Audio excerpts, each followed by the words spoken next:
Salut à tous, on se rejoint aujourd'hui pour une nouvelle vidéo de déballage, non de test, excusez-moi, de test. Non, de déballage on l'a fait il y a très longtemps là, il y a quelques, je sais pas combien de temps, peut-être 2 mois peut-être. Donc c'est, en fait voilà, j'ai 2 téléphones que j'ai fait, on me les réclame d'ailleurs, le Cubo Max 2, il sera fait par la suite, la semaine prochaine. Donc il y a 2 téléphones qui m'ont été envoyés par un abonné, donc je remercie Louis. Le truc c'est que c'est vrai que j'ai fait en fonction des priorités qu'on avait. Et donc là j'ai moins de produits, donc du coup voilà, j'ai eu le temps de les faire. Donc je suis désolé, c'est un téléphone que j'aurais dû faire il y a peut-être 1 ou 2 mois ou 2, mais que j'ai laissé traîner dans le tiroir, c'est vrai. Donc voilà, donc c'est un téléphone qui n'est pas tendance actuelle, mais voilà, il est là. C'est du Lenovo, c'est pas trop dégueulasse, vous allez voir, c'est plutôt pas mal. Et c'est un téléphone qui fait 90 €. Pour ce prix-là, ça pourrait intéresser encore du monde ou pas. On verra ça tout au long de cette vidéo, donc on va commencer de suite. Si tu aimes nos vidéos, tu peux mettre un petit pouce bleu, tu peux t'abonner et activer la cloche pour rien rater des futures vidéos. Et si tu veux nous soutenir un peu plus, tu peux aller sur notre page Tipeee. Donc Tipeee, c'est une plateforme de financement participatif pour soutenir les gens comme nous qui font des vidéos. Tu nous fais un petit don, c'est pas grand chose, mais petit à petit, ça nous permet à la fin du mois de pouvoir investir dans des produits. Et en même temps, tipeur, en plus de ça, tu as des avantages que d'autres n'ont pas. Tu pourras acheter en priorité, d'avoir la priorité sur les téléphones et les accessoires de tout ce que l'on teste, à prix préférentiel bien sûr, ainsi que d'autres petits avantages, et ça c'est plutôt pas mal. Alors comme d'hab, je vous mettrai des liens d'achat si j'arrive à le trouver encore à la vente. Donc les dimensions 76 de large sur 158 de haut sur 8,5 mm d'épaisseur pour un poids de 176 grammes. Il existe en plusieurs couleurs, en noir, en bleu ou en or. Il est fait tout de métal. Il y a un écran de type IPS en 6 pouces à l'avant, en 18/9, donc à l'ancienne. Il a pas, en même temps que c'est le format des Galaxy X8. Définition de l'écran, c'est 1440 x 720, donc seulement de 720, j'ai envie de dire, pas de Full HD, du HD+ dessus. Et 77% c'est la surface que prend l'écran par rapport à la surface totale du téléphone. On aura en dessous un port micro USB, donc pas de port Type-C, le port jack, le haut-parleur. Au-dessus, on aura l'appareil photo de 8 mégapixels ouverture 2.0 avec le haut-parleur. Et alors sur DV spécifications, il parle de reconnaissance faciale. Sur mon modèle, je n'ai pas trouvé, ou j'ai mal cherché, ou je n'ai pas trouvé. De toute façon, la ROM qu'il y a dedans, vous allez voir, c'est une ROM un peu bidouillée. Il y a quelques pubs qui apparaissent, on en reparlera après. Sur le côté gauche, on aura le tiroir SIM que je vais ouvrir de suite. Voilà, tiroir SIM, on y retrouvera ma puce. Alors ça, c'est plutôt pas mal. Double nano SIM et carte SD. Voilà. Sur le côté droit, on aura le bouton volume plus moins et power. Au-dessus, rien. À l'arrière, on aura le capteur d'empreinte. Alors, le capteur d'empreinte que je vais essayer de suite. On va d'abord retaper mon code SIM. Il me faut la SIM pour PUBG. Voilà, hop. On va le déverrouiller. Ça y est, hop. Capteur d'empreinte qui est pas des plus rapides, mais qui marche plutôt pas mal. Vous allez voir, il y a un petit temps de réaction. Je pose le doigt, mais à peine vous posez le doigt, tac, ça marche. C'est juste qu'il y a un petit temps de réaction avant que l'écran s'allume. Le tout est animé par un Qualcomm 450, donc un petit processeur qui n'est pas très énergivore, mais pas très puissant non plus, avec un Adreno 506. Il existe en 2 modèles, en 3 ou en 4 Go de RAM, et en 32 ou en 64 Go de mémoire interne. La batterie fait 3760 mAh, il a le Bluetooth 4.2, il n'y a pas de LED de notification, pourtant on avait largement la place pour la mettre. Android 8.1 seulement, et pour les bandes 4G, pas de B20 ni de B28 et 4G catégorie 4, donc vous l'aurez compris. Voilà, il y a pas mal de petits trucs, c'est sûr, c'est un téléphone qui n'est pas récent. Encore une fois, bon, à ce prix actuel, 90 €, vous allez sûrement trouver mieux. Mais voilà, rapport qualité-prix, c'est du Lenovo. Ah, voilà. Après, je fais le test parce que je l'ai, c'est tout. Les 2 appareils photo arrière, donc on a du 16 mégapixels en ouverture 2.0 avec un deuxième de 2 mégapixels et un flash LED. On passe à l'écran, donc un écran de 6 pouces en 18/9 en 720p seulement, qui n'est pas protégé d'origine par un film. Il n'y a pas de stipulé de précision sur une protection supplémentaire dessus, anti-rayures ou anti-choc, etc. Donc l'écran, c'est un écran 10 touches, un écran qui est assez lumineux, qui est très réactif et vraiment très très agréable à utiliser. Donc là-dessus, pas de problème. On va directement passer à la partie logicielle.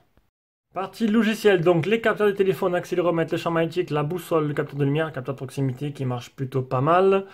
On va passer maintenant à la surcouche. Donc on a une sorte d'Android stock. Un peu, bon, c'est une ROM. À mon avis, c'est une sonde de ROM custom, hein, parce qu'il y a un peu de pub. Vous allez voir, des fois, vous ouvrez des applications, il y a une pub qui apparaît. Pourtant, il n'y a pas de malware, il y a juste une pub. Voilà. Donc, à mon avis, c'est une custom qu'ils ont mis dedans. Pas sûr que le téléphone d'origine soit fourni en français. Donc, la petite spécificité de cette ROM, c'est qu'en fait, hop, comme les LTV, le volet notification, bon, il y en a bien un, mais juste pour les notifs. Il n'y aura pas de petits icônes de raccourci, ce sera par le bas qu'on lèvera le volet notification. Tout est très fluide, bien optimisé, même si le processeur n'est pas super puissant. Tout va tourner en harmonie et honnêtement pour le prix, c'est plutôt pas mal.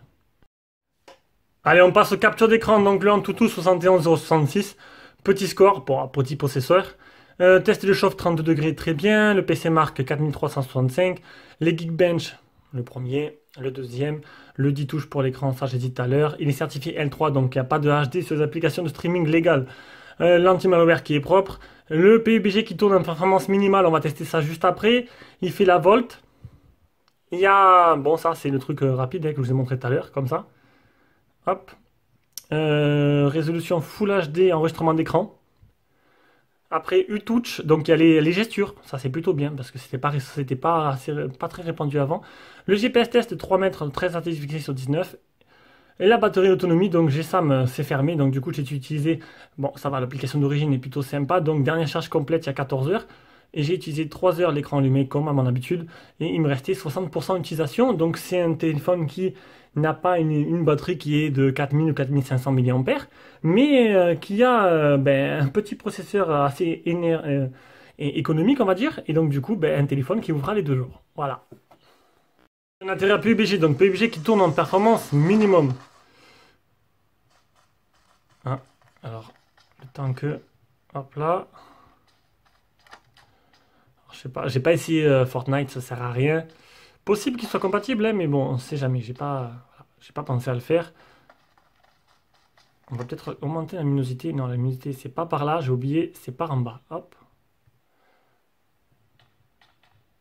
Pour l'instant, ça a l'air pas mal. Ce serait bien que je trouve une arme, voir s'il y a un petit temps de latence au moment du tir. Donc les décors apparaissent petit à petit. Voilà. Je suis équipé. Oh là, il a pas pris l'arme. Si, il a pris l'arme. Donc il y a quelques petits ralentissements. Hein. Ça a l'air d'être jouable. Mais voilà, ce ne sera pas non plus exceptionnel. Allez, on passe à la partie photo. Partie photo, logiciel photo. Donc, on aura ralenti, accéléré, prise de vue de nuit, panorama, mini vidéo, mode professionnel, un mode photo en moi 18/9, je me suis mis en plein écran, un mode vidéo en 1080 30 fps et le mode double de mode bokeh. Donc, on va maintenant revenir avec la caméra frontale et on va regarder un peu ce que ça vaut.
Donc voilà, comme d'habitude, on revient avec la caméra frontale, une caméra frontale de 8 mégapixels OIS 2.0.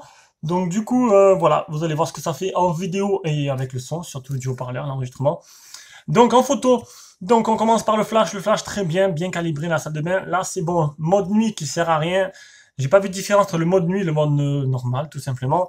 La vidéo de nuit est plutôt jolie. Les photos de nuit, bon, c'est sûr que la photo de la voiture, c'est plein de bruit, mais les autres photos, c'est plutôt pas mal. Les sources de lumière sont bien mis à profit. Non, en photo de nuit, c'est plutôt correct. Les photos en bonne condition aussi.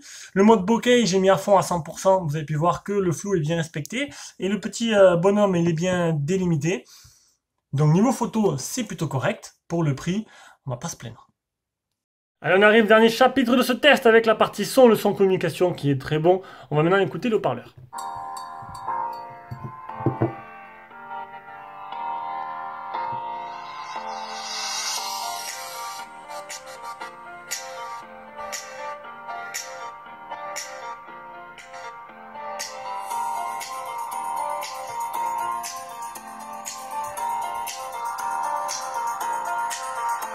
Haut-parleur, pas dégueulasse. Alors, niveau conclusion, que penser? Donc, 90 €, le prix est correct. On va dire qu'à ce segment-là, en grosse marque, il n'y a pas grand-chose. Hein. Il y a Xiaomi, si vous arrivez à trouver un Xiaomi Redmi Note 5, un truc comme ça, pas trop cher, ça fera l'affaire parce qu'il y a des mises à jour et que la ROM est un peu plus... donc là, j'ai pas vu de pub durant l'utilisation du test. Donc écoutez, peut-être que je me suis trompé, mais il y avait quelques pubs qui apparaissaient au moment d'ouvrir l'application. Là, j'ai pas ressenti ça, je l'ai pas vu. Donc, bon, c'est un téléphone qui n'est pas tout récent hein, maintenant. Bon, voilà, il manquait ce test. Je l'ai fait. Peut-être que quelques personnes se sont posé la question ou ont l'opportunité de l'avoir et donc du coup chercher un test là-dessus. Mais voilà, maintenant c'est fait. Allez, sur ce, je vous laisse. Je vous fais de gros bisous. On se rejoint pour une prochaine vidéo.